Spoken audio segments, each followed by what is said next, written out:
manos, iglesia. Levanta tus manos y cierra tus ojos.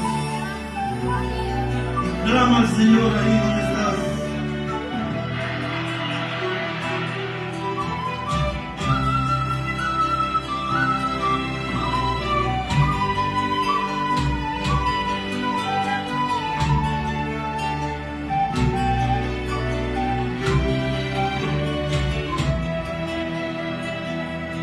Clama a mí, dice el Señor, clama a mí, dice el Señor, clama a mí, dice el Señor, y yo te responderé.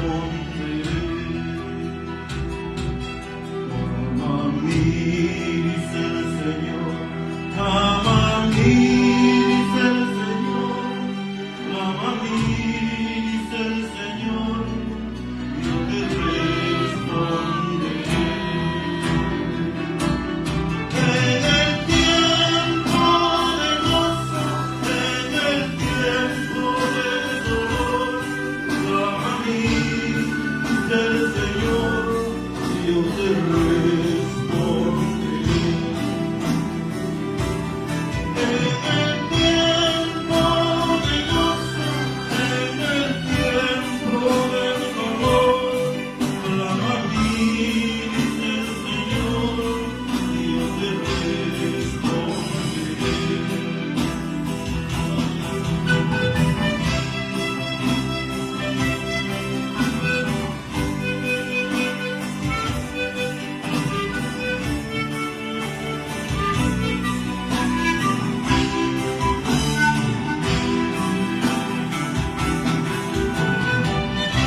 Si te encuentras enfermo y no tienes sanidad, clama a mí, dice el Señor, yo te respondo.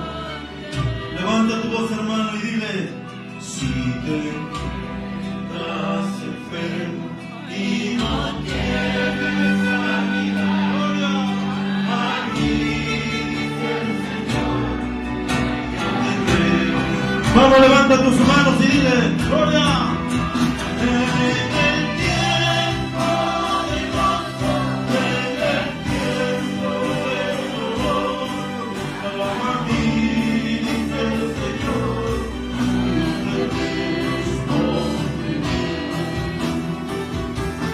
En el tiempo de gozo, en el tiempo de dolor, clama a mí, dice el Señor, y yo te